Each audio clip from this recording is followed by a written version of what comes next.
Have you ever had a day where you just couldn't focus? No matter how hard you tried, you just couldn't stay on task? You felt energized and sitting down was just too hard for you. We all have those days, but imagine if every day was like that.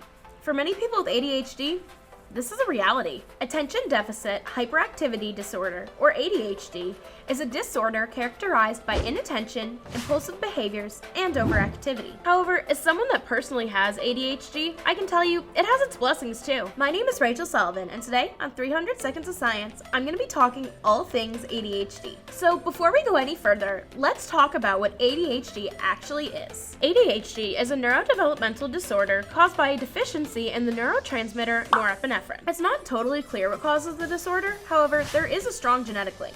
Some other theories are head traumas, exposure to toxins in utero or during early childhood, and being born prematurely. There are 3 types of ADHD. First is the inattentive presentation. This is characterized by making careless mistakes, having difficulty paying attention for a long period of time, difficulty in following instructions, issues with organization, constantly losing things, and just being overall forgetful. The second is the hyperactive impulsive presentation. This is characterized by constant fidgeting and restlessness, difficulty engaging in activities quietly, excessive talking, constant interrupting, and difficulty taking turns. Finally, there's a combined presentation where both the inattention and hyperactivity present themselves equally. So now that we know the general symptoms of ADHD, let's talk about how it can present differently depending on a person's sex and their age. The stereotypical picture of someone with ADHD is a young boy who runs around screaming and has poor grades in class because he can't pay attention. This is just one piece of the puzzle, however. For example, children's hyperactivity involves being constantly in motion, whether that's running, jumping, or climbing. For adults, hyperactivity tends to present itself as having a difficult time sitting still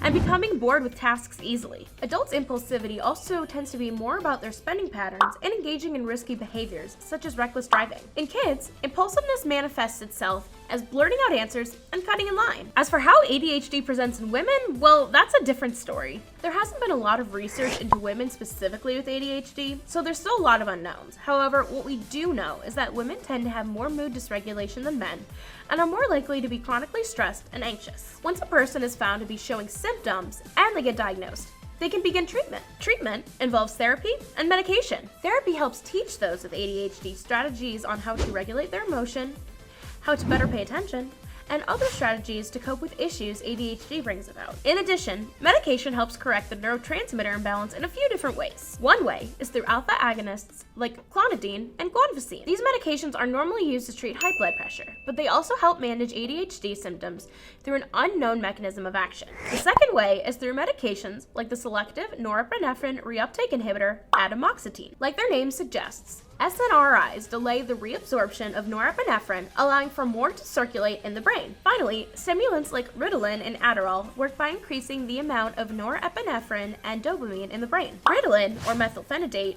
works by blocking the reuptake of dopamine and norepinephrine in the brain. Adderall, or amphetamine salts, work by increasing the release of dopamine and norepinephrine in the brain. This seems extremely paradoxical because people with ADHD tend to be hyperactive. The best way to describe it is that people with ADHD are trying to make up for their lack of internal stimulation through self-stimulation. It's kind of like drumming your fingers to try and stay awake. Like I said before though, ADHD is not all bad. It makes you feel deeper, have a constant amount of energy, and allows for a lot of creativity. So at the end of the day, ADHD can be both a superpower and your greatest enemy. Well, this has been 300 Seconds of Science. If you're looking to learn more science, the best way is by subscribing to ZTV 300 Seconds of Science on YouTube, liking us on Facebook, following us on Twitter, and showing us some love on Instagram.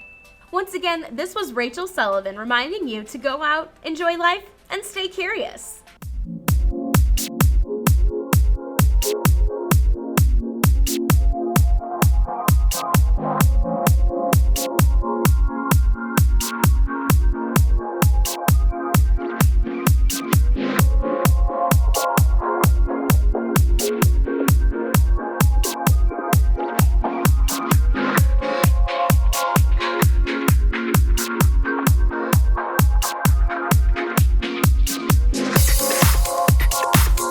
Online or follow us on social media to learn more. ZTV, make media, make a difference.